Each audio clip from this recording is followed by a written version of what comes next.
Hoy vamos a tratar de entender qué mundo nos espera, cómo será el mundo después del coronavirus.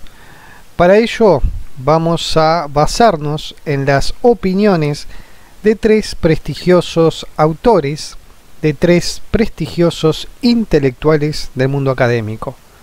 El primero de ellos, Yuval Noah Harari, autor del bestseller Sapiens, Homo Deus y 21 lecciones para el siglo XXI. La humanidad se enfrenta a una crisis mundial, reconoce Harari, quizás la mayor crisis de nuestra generación. Está seguro de que en algún momento la tormenta pasará y la humanidad sobrevivirá a esta crisis. La mayoría de los Homo sapiens seguiremos vivos, pero viviremos en un mundo diferente. Muchas medidas a corto plazo, tomadas durante la emergencia, señala Harari, se convertirán en parte integral de la vida diaria. Esa es la naturaleza de las emergencias. Aceleran los procesos históricos, decisiones que en tiempos normales llevarían años de liberación, se aprueban en cuestión de horas. Tecnologías incipientes o incluso peligrosas se introducen a toda prisa porque, en este caso, es mayor el riesgo de no hacer nada. Con el fin de detener la epidemia, toda la población debe seguir ciertas pautas. Hay dos formas principales de lograrlo para Harari. Un método es que el gobierno vigile a la población y castigue a aquellos que incumplan las reglas. Hoy, por primera vez en la historia humana, la tecnología hace posible vigilar a todo el mundo todo el tiempo. Ahora los gobiernos pueden recurrir a sensores, a potentes algoritmos, por lo que no necesitan espías de carne y hueso, como si ocurría en la Guerra Fría. Varios gobiernos han desplegado ya las nuevas herramientas de vigilancia. El caso más notorio, el caso más notable, es China. Investigando los teléfonos de los ciudadanos, haciendo uso de cientos de millones de cámaras con reconocimiento facial, obligando a las personas a controlar su temperatura y su situación médica e informar sobre ello. Imaginemos, dice el historiador Yuval Noah Harari, un hipotético gobierno que exige a todos los ciudadanos que lleven una pulsera biométrica. En este caso, la pulsera biométrica vigilará la temperatura corporal, el ritmo cardíaco, durante las 24 horas del día. Los algoritmos del Estado almacenarán y analizarán los datos resultantes. De ese modo se sabrá que estamos enfermos incluso antes que nosotros mismos, y también sabrán dónde hemos estado y con quién nos hemos reunido. Semejante sistema sería capaz de detener la epidemia en un plazo de días. El inconveniente, como queda a la vista, es que este sistema legitimaría un nuevo y espantoso sistema de vigilancia, advierte Harari en una entrevista. Si las empresas y los gobiernos empiezan a almacenar datos biométricos en masa de toda la población, pueden llegar incluso a conocernos mucho mejor de lo que nosotros no conocemos a nosotros mismos. Y entonces no solo serán capaces de predecir nuestros sentimientos, sino también de manipularlos y vendernos lo que quieran, ya sea un producto físico o un político. Este autor culmina la entrevista realizada a la BBC señalando que la epidemia de coronavirus constituye un importante test de ciudadanía. En días venideros, la elección de todos debería ser confiar en los datos científicos, confiar en los expertos de la salud, en lugar de confiar en las teorías conspirativas que se están mencionando a lo largo y ancho de la red, y sobre todo evitar confiar en políticos interesados. Si no tomamos, advierte Yuval Noah Harari, la decisión correcta, quizá nos encontremos renunciando a nuestras más preciadas libertades, convencidos de que esa es la única manera de salvaguardar nuestra salud. Por otro lado, el escritor y economista norteamericano Jeremy Rifkin, autor de La Tercera Revolución Industrial, El fin del trabajo y La era del acceso, sostiene que todo lo que nos está ocurriendo deriva del cambio climático, del que han venido advirtiendo los investigadores y él mismo durante hace mucho tiempo. Hemos tenido otras pandemias en los últimos años y se han lanzado advertencias de que algo muy grave podría ocurrir. La actividad humana ha generado estas pandemias porque hemos alterado el ciclo del agua y el ecosistema que mantiene el equilibrio en el planeta. Los desastres naturales, pandemias, incendios, huracanes, inundaciones, van a continuar porque la temperatura en la Tierra sigue subiendo y porque hemos arruinado el suelo. Hay dos factores que no podemos dejar de considerar. El cambio climático provoca movimientos de población humana y de otras especies. El segundo es que la vida animal y la vida humana se acercan cada día más como consecuencia de la emergencia climática y por ello también sus virus viajan juntos. Esta es una llamada de alarma, dice Rifkin, a todo el planeta. Lo que toca ahora es construir las infraestructuras que nos permitan vivir de manera distinta. Debemos asumir que estamos en una nueva era. Si no lo hacemos, habrá más pandemias, más desastres naturales y una gran extinción, advierte este autor. Lo primero que debemos hacer es tener una relación distinta con el planeta. Cada comunidad debe responsabilizarse de cómo establecer esa relación en su ámbito más cercano. Y sí, tenemos que emprender hacia una revolución que él llama del Green New Deal Global, un modelo digital de cero emisiones. Tenemos que desarrollar nuevas actividades, crear nuevos empleos, reducir el riesgo de nuevos desastres. Necesitamos una nueva visión, una visión distinta del futuro, y los líderes en los principales países no tienen esa visión. Son las nuevas generaciones, dice Jeremy Rifkin, las que pueden realmente actuar, y ahí pone toda su fe en la generación de los millennials. La nuestra es la civilización de los combustibles fósiles. Se ha cimentado durante los últimos 200 años en la explotación de la tierra.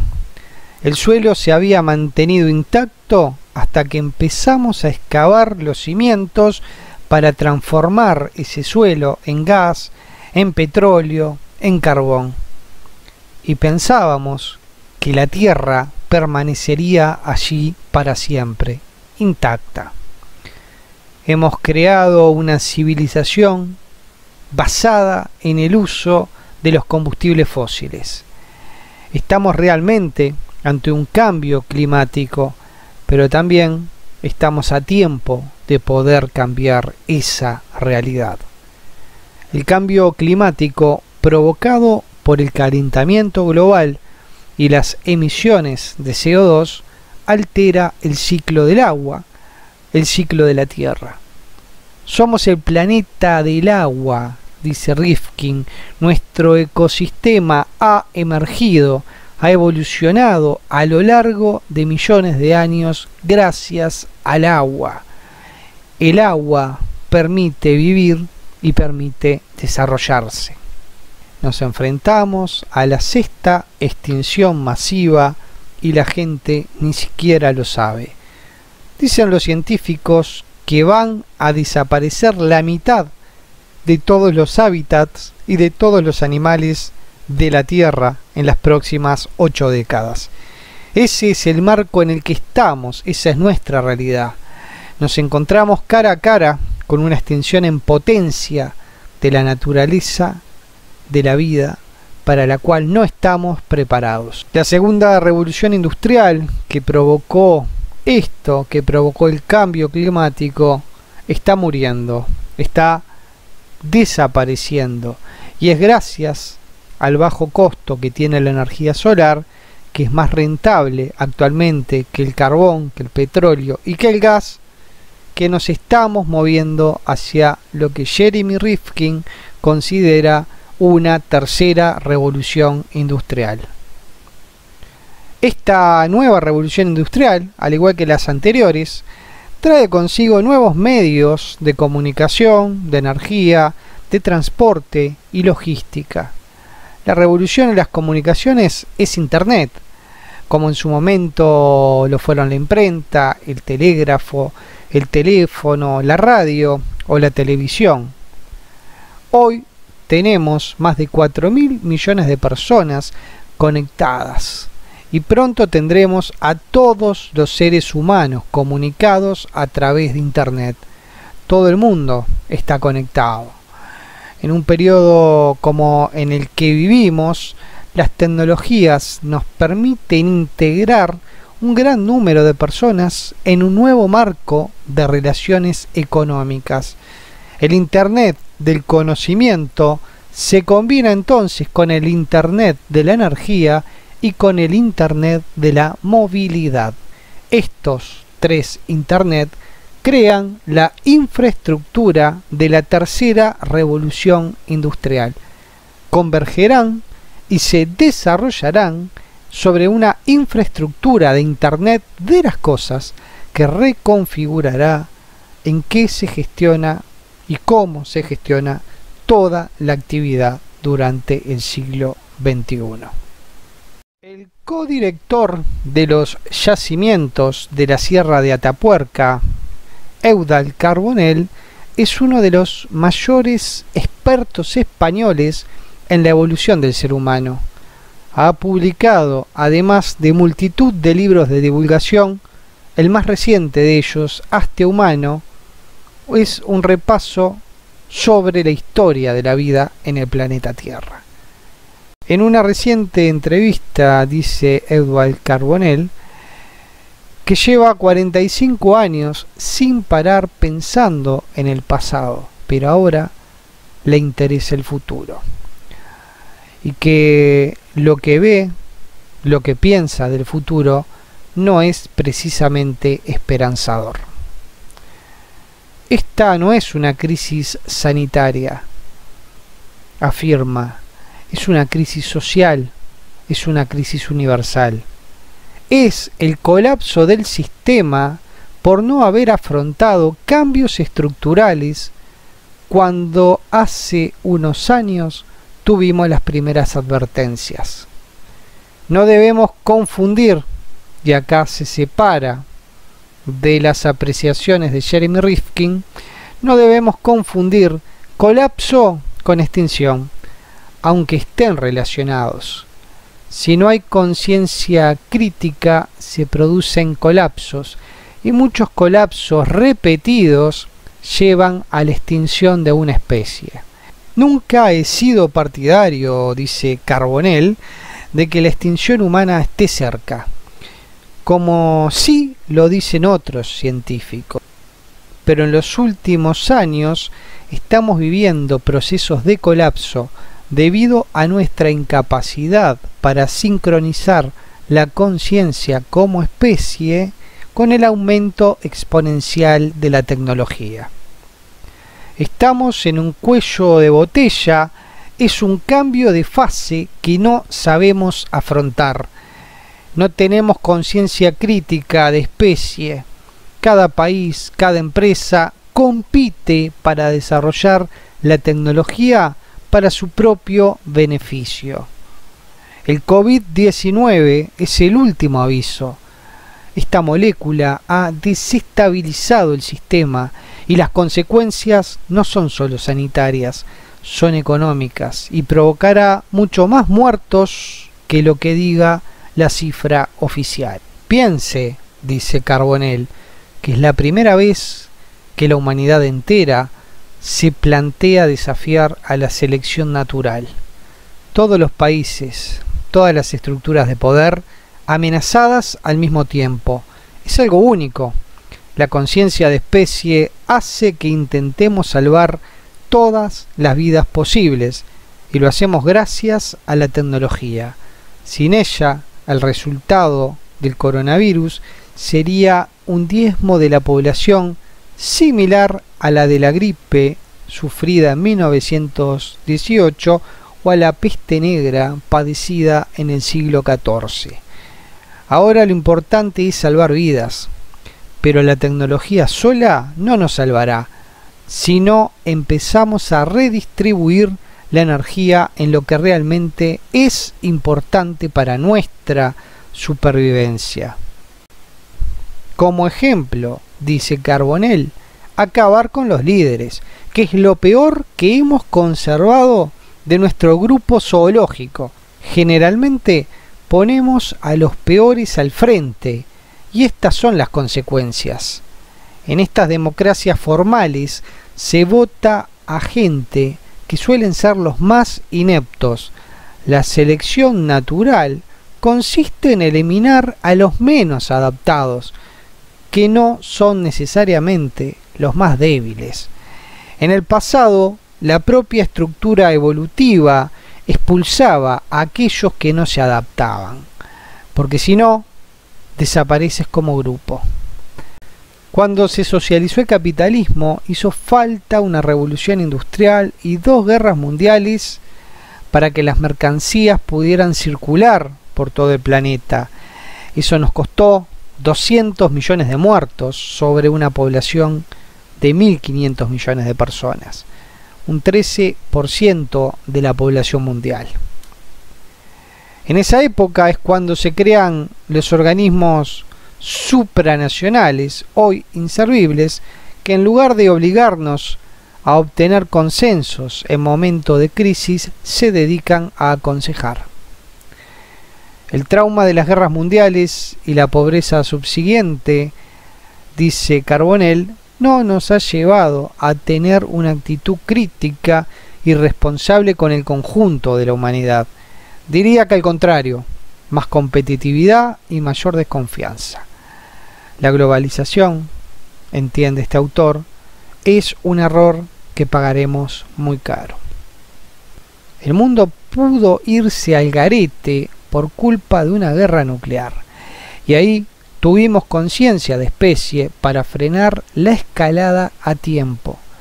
Por desgracia, los pequeños colapsos, por ejemplo, las guerras en Oriente Próximo, las crisis económicas de 2008 y ahora el coronavirus, nos llevan irremediablemente a una guerra mundial. ¿Cuándo?, se pregunta Carbonell. No lo sabemos.